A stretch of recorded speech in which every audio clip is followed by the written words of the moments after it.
Hey friends, Donald Trump announced that he and Israel were working as a team, and they finally attacked 3 nuclear power plants in Iran, completely destroying them. The Fordow plant, which was the most talked about because it was the deepest between 300 to 500 m underground, was claimed by the U.S. to have been taken out by bombers. The Natanz plant, another important one, was also claimed to be destroyed, and the third one was the nuclear plant at Isfahan. They've also claimed to have destroyed that. There wasn't much talk about Isfahan, but it's said to be the plant where the technology for making weapons from enriched uranium was developed. That work was happening there. They've claimed their bombers went over. Iran carried out bombing missions, hitting their targets, and came back safe. They're secure and have reached their bases. According to an Iranian official, the attack happened there at 2:30 am, and obviously in Pakistan, it would have been around 4:30 am at that time. If we talk about Donald Trump, basically, Iran's nuclear capability has been completely wiped out in this attack, totally destroyed. All the uranium they had enriched, and all their antifuse devices are gone. Donald Trump gave a short prepared speech where he congratulated Israel, saying "Long live Israel, long live America," mentioning the Middle East, but not naming any specific country. There he didn't mention the Iranian people either, only referred to the government as Iran, and kept threatening them, saying that would launch a big and tough attack, but if Iran tries to strike back at us, they'll face even worse consequences. Obviously, their main goal was to kill the Ayatollah, and they've threatened us about it several times. They know exactly where we are, and with Israel involved, they are well aware that the best assassins are with us. That's not an issue for them. In his speech, he warned Iran to stop any further actions, otherwise we'll hit them with an even deadlier attack and cause more destruction. They'll have to pay for it. He kept emphasizing in his speech that the attack we carried out, no one else in the world could have done it but us, our engineers, our soldiers, our pilots. They what triggered the recent nuclear strikes. Operated those machines with incredible skill, flew them expertly, and fired with precision. No one besides us would have destroyed a nuclear facility in Iran like that. He also recalled the targeted killing of Qasem Soleimani back in 2020 during his previous term, and said that my since then the plan was that I would never let Iran, which they called the biggest bully in the Middle East, get atomic bomb. They thanked Netanyahu probably because he created this entire environment for them. This means that from day one, even before Donald Trump became president, they were already planning all this. Netanyahu, because if you see, when Donald Trump came back from the G7 conference on November 17, after attending the conference for just one day, he hurried back. Since that time, they've been sending confusing signals and pulling this kind of deception. The president of one country was constantly lying, and the prime minister of another was doing the same, creating this whole deception, not just in their own media, but even in the international media, and no one was questioning it. They were saying things like, "I think about it for 15 days, I haven't decided yet." At the same time, there were constant reports that they were upset with Israel, accusing Israel of trying to drag them into a war. While Donald Trump wants the Nobel Peace Prize, he kept leaking news like, is that Israeli Prime Minister Netanyahu and the defense minister had a long conversation with Donald Trump, asking him to not wait 2 weeks. They said they couldn't wait that long and would carry out their own ground and aerial operation to destroy the Iranian plant. Along with that, they kept saying they could take out Ayatollah whenever they wanted. So all this was just deception. It wasn't the truth. They were misleading everyone. Themselves, they got preparing for it. Obviously, Iran was aware of this, which is why the first response we've seen from Iran is still pretty immature. If you ask me, what they've said so far, as reported in Iranian media like Tasnim and on their Twitter accounts, is that the American attack happened at the Ford plant and only caused some damage to its 2 entrance and exit points. Our centrifuges and nuclear facilities were not destroyed. They're specifically mentioning Ford, the one that had been damaged before in Natanz. They're not talking about that right now, since details aren't clear. Keep that in mind. So that plant is one the Iranians have known for months that the U.S. is planning to attack. That's why Iranian sites are posting about it, saying they don't know if it's true or not. But they claim that weeks ago, they had already moved all the in-dish uranium and centrifuges from there. Now the site is basically empty. It was a place with nothing really important left. This explanation does sound pretty logical, but where they moved such a huge facility is obviously a secret anyway. If Western media vs. reality we go by their version of the story, according to them, they've managed to save all those assets. They say that our site, FAR site, got a lot of damage, But you see, even Donald Trump is saying that we still have plenty of targets. It's possible, given how you know Trump's temperament, how he's always ready to attack, say something, or take credit for anything. Maybe this is something like that right now, according to him and the American media. 6 bombs have been fired at Fad Bunker Buster bombs. 57 in total were fired at Fargo. 6 bombs were dropped, meaning 3 B-2 bombers were involved. That's because a B-2 bomber can carry 230 lb bombs. It's also being reported that the American Navy launched 30 Tomahawk missiles from submarines targeting Natanz and Isfahan. So the Tomahawk missiles were fired by the U.S. Navy from ships' submarines, and the B-2 bombers destroyed the Fordow plant. Like it was said, only B-2 bombers hit this target. GB-57 bunker busters alone can wreak havoc. That's exactly what they're claiming. And we told you Iran isn't buying that. They're denying it now. You need to watch and see what chain of events this could trigger. Look, Iran made a lot of claims earlier, and now the IRGC Passar Inc. Club is posting on their official sites, government sites, and Twitter handles about what they'll do. They're saying they'll target American bases in the middle. They're talking about the state of Burz. They're going to shut it down, and Ayatollah repost that old video where he said, "The devil," referring to the US, "will suffer a lot if they attack us, if they get involved in this war." These 3 things have officially happened now. They've announced them on their official sites, news sites, and Twitter handles, shutting down, attacking American bases, and causing the US a lot of pain. Re-uploaded that old video, which means he's reinforcing his message. Let's look at these one by one. See, there are 400 US forces stationed in the Middle East. These 400 forces are spread across places like Djibouti, Oman, Qatar, Kuwait, Saudi Arabia, the UAE, and Iraq. There are 8 permanent bases and some forward bases too. Besides that, there are 2 American aircraft carriers here, along with many other ships and carrier strike groups. There is also a British aircraft carrier present. Altogether, there are around 100 to 120 fighter jets. Additionally, there are fueling jets, reconnaissance drones, and surveillance aircraft. The ships aren't included in all of this. There are only about 100 to 120 fighter jets here. So there's a heavy American installation here, which obviously during the attack they must have hidden somewhere nearby, and it's well defended right now. But Iran has said it will attack all of these, and since these are in Arab countries, that means their sovereignty will also be targeted. If Iran follows through on this claim, then obviously the US might have to doctor Zakir Naik's analysis on Zionism, fight a long war, and maybe that's what Donald Trump is warning about. Keep in mind that America didn't get Congress approval for this attack. Some congressmen are even criticizing it, but a lot of congressmen, based on the tweets I just saw, are actually happy about it. They're applauding. They don't care that it goes against the American Constitution. The Constitution was broken. They're just happy they won. Because when someone wins, obviously, their morale is boosted, no matter what. They can't talk about ethics or legality. So that's theirs. Nitin is constantly congratulating America, saying that Americans should see that a third country is still an outsider. A foreign power is congratulating them on their constitution being broken on an unconstitutional act. So is this really a good thing for them in the long run? This is a harsh, complicated reality in a world where the global order is completely fallen apart. Agreements, deals, and dialogues don't matter anymore. The UN Secretary General keeps making statements non-stop. He still said that he condemns the attack on Iran, and that the US made a wrong move. He said the US acted aggressively towards Iran. And of course he called for de-escalation and dialogue. It seems like the United Nations is turning into another League of Nations, because it couldn't stop the war. Either that organization ended, and unfortunately the UN is heading the same way. Obviously, this isn't the Secretary General's fault.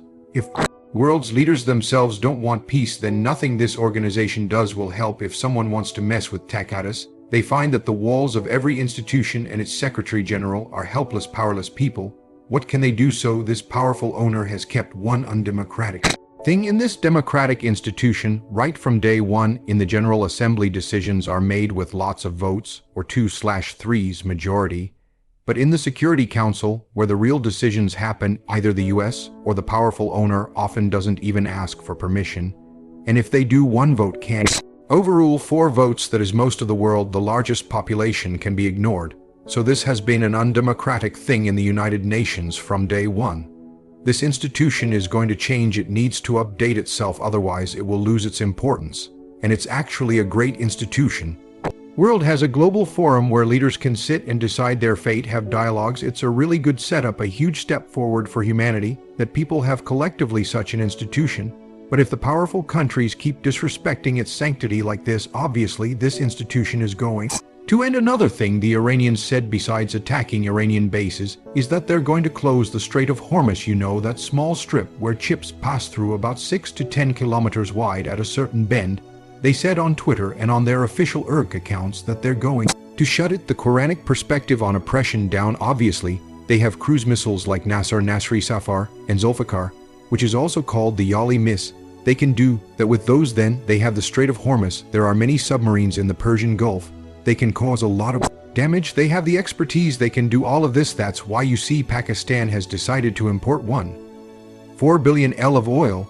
So if this war drags on, they can keep themselves safe. You'll see oil prices rise all over the world, especially in our area right now. When you step out, you might even see long lines at petrol pumps because petrol prices are going to shoot up. And all of this happened in just one day. This effect isn't going to stop anytime soon. It's going to last a long time. The third thing Ayatollah said is that we'll punish America so badly that they'll be in a lot of trouble. Now, can they actually do it or not? We can't say, because all this while they've been shouting slogans against America and Israel non-stop. They were even firing missiles at Israel. And if America hadn't stepped into the battlefield, maybe Iran alone would have been enough for Israel. But if Iran hadn't stepped into the battlefield, maybe Iran alone would have been enough for Israel. But America is a much bigger target for Iran, a really big target, because the American military, his mindset is so strong that maybe not even the biggest countries in the world combined could match him right now. No one can stand up to his bullying. His muscle power is so huge at the moment, even though he's actually a declining power and his strength is decreasing. But for now, his muscle is the strongest. So what can Ayatollah Khamenei do? We can't say for sure given the threats from America. It definitely seems like their next targets besides atomic plants will be Khamenei himself. If you think about the Iranians for a moment, putting aside what the officials said that they had secured all the centuries, the necessary materials and uranium, which wasn't even true, and assuming what Donald Trump and Natanz, who's taking credit, said is right, that together with the U.S. they carried out this entire attack and completely destroyed these 3 sites. This raises a question: will radiation spread now? Will these 3 nuclear plants end up like Chernobyl, where millions of lives were affected? People got affected, about 400,000 people were directly impacted, and dozens were killed. Here's the thing: when radiation spreads, it's like a nuclear blast releasing radiation that causes poisoning. Its density is higher than normal air, so these chemicals tend to stay mostly low and spread horizontally.